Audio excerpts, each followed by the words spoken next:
candidats ont déposé officiellement leur candidature mercredi.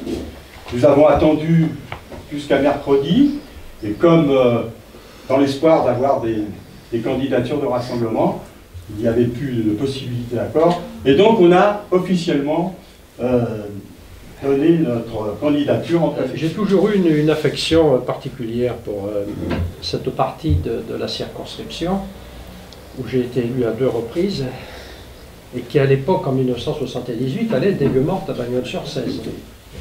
Donc quand on m'a demandé de venir pour soutenir mes jeunes camarades, j'ai répondu tout de suite avec plaisir. Nos 2 candidats, et j'en terminerai par là, c'est vraiment l'image du parti qui se rénove, jeune étudiante qui est en passe de réussir son CAPES, un jeune ouvrier, l'alliance du travail manuel et du travail intellectuel. Vous comprendrez que c'est quand même pas mal comme symbole pour un parti comme le nôtre, n'est-ce pas? En plus, c'est l'image, je récuse le terme de multiculturalisme, du métissage des cultures. L'image du métissage des cultures qui est une marque de l'identité française qui se transforme en marche et qui progresse en permanence.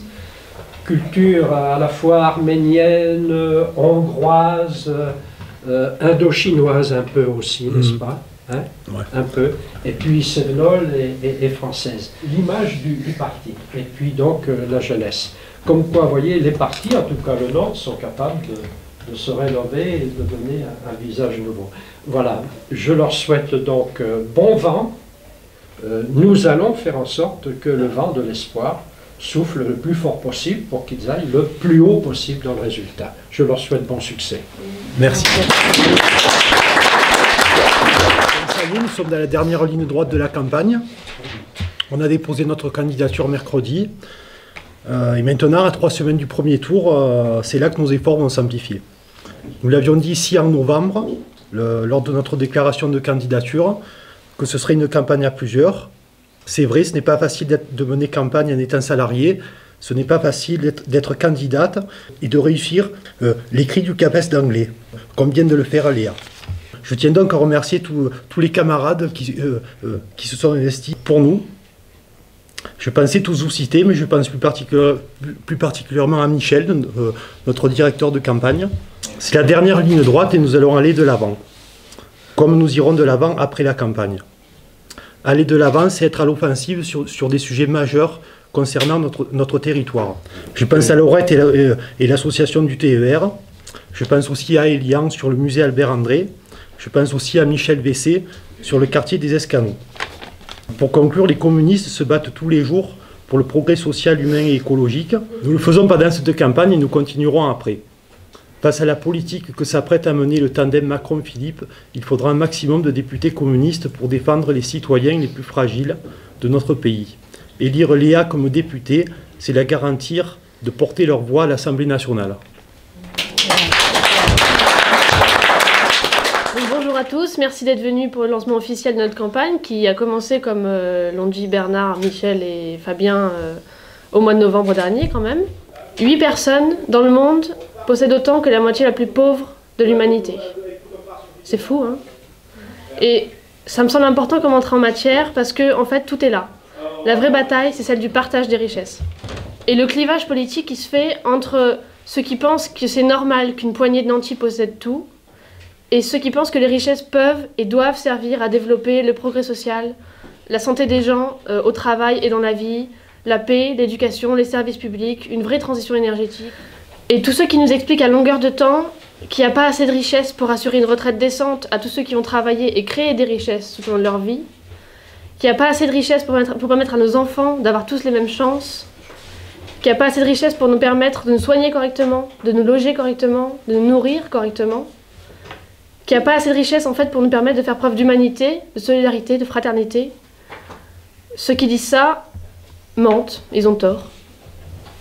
La différence, elle se fait en fait entre ceux qui défendent les intérêts du peuple et ceux qui ne le font pas. C'est aussi simple que ça. Nous sommes le peuple. Nous avons le droit de vivre et pas seulement de survivre. Le droit de donner notre avis et d'être écoutés. Et d'ailleurs, c'est inscrit dans notre Constitution Alors pardon par avance, c'est pas dans mon habitude de citer les textes, surtout pas la Constitution de 58 à laquelle les communistes étaient et sont toujours opposés. Mais là, je voudrais vous en citer un passage. Le principe de la République française est le gouvernement du peuple, par le peuple et pour le peuple. La souveraineté nationale appartient au peuple, qui l'exerce par ses représentants et par la voie du référendum. Aucune section du peuple, ni aucun individu, ne peut s'en attribuer l'exercice.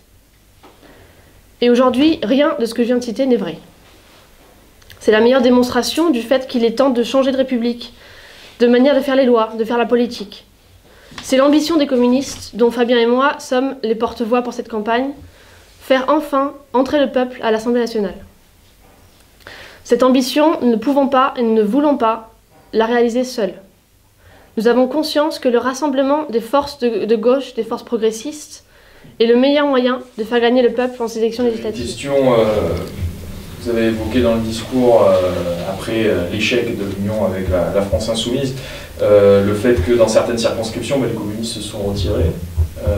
Pourquoi pas aussi dans la 3, vu que le Front National ici est très fort aussi, c'est une des circos les plus impactées par ça. Voilà, qu'est-ce qui a fait que du coup cette candidature s'est maintenue ici? Déjà, nous nous sommes retirés sur la 2e circonscription, qui est la circonscription de Collard quand même, et qui était la seule circonscription où le député sortant était FN et se représentait. C'était une décision qui a été prise par les camarades de la 2e circonscription, qui n'a pas été simple à prendre, ni pour les camarades ni pour les candidats, mais que je trouve très responsable et pertinente. Sur la 6e, c'est pas un retrait, en fait, on a donné la place à un camarade d'ensemble, qui sont nos partenaires du Front de gauche, et qui est militant depuis de longue date. Et on sait que les militants d'ensemble sont militants depuis beaucoup plus longtemps que certains qui font campagne aujourd'hui, d'ailleurs. Donc c'est la preuve qu'effectivement, que nous, on voulait vraiment ouvrir le rassemblement au maximum. Sur la 3e circonscription, ce qui a fait qu'on ne s'est pas retiré, c'est tout simplement que les communistes sont légitimes sur la circonscription. Fabien a évoqué d'ailleurs les batailles qu'on mène depuis de longues années sur le TER, on a fait récemment des actions pour la défense de la Poste, sur le musée Albert André, sur les escanos à Bagnoles. Donc les communistes toute l'année sont là pour aider les populations. Et moi je ne me sentais pas de dire à la fois aux camarades mais aussi aux populations qu'on a aidées qu'on ne voulait pas mener cette bataille-là. Résultat socialiste de des Avignon, vous avez compris que bon, j'étais harmoniste. Je suis membre du bureau fédéral. D'ailleurs, comme la plupart des signataires de l'appel, de ceux qui ont initié l'appel, parce qu'on va l'étoffer, à voter communiste, sont tous, quasiment tous, des cadres du PS, membres du bureau fédéral ou du conseil fédéral. Ou des figures emblématiques comme Joseph Ferré, bon, le vieux militant exemplaire, voilà. Pourquoi on a pris cette décision?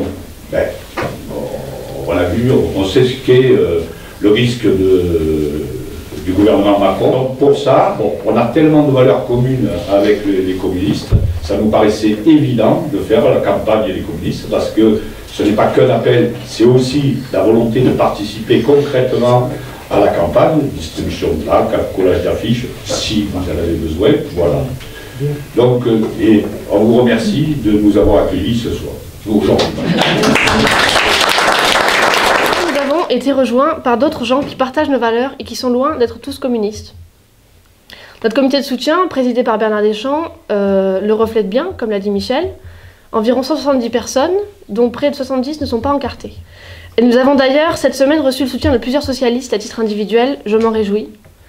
Je suis également heureuse de compter parmi les signataires des syndicalistes qui sont toujours en première ligne toute l'année pour défendre nos droits et les faire progresser, mais aussi des écologistes, des bénévoles du monde associatif, des gens d'horizons divers en fait, mais unis par une même volonté. Nous ne nous sommes pas reniés, et je suis fière de pouvoir dire que tous ceux qui nous soutiennent partagent nos valeurs, notre espérance, notre volonté de renouveau, de partage, de démocratie, qu'ils soient communistes ou pas. Je reste attachée à mon parti qui est quand même l'outil qui m'a permis de me battre pour mes idées. Et je l'ai dit, ce qui nous a unis, c'est toujours l'intérêt des gens.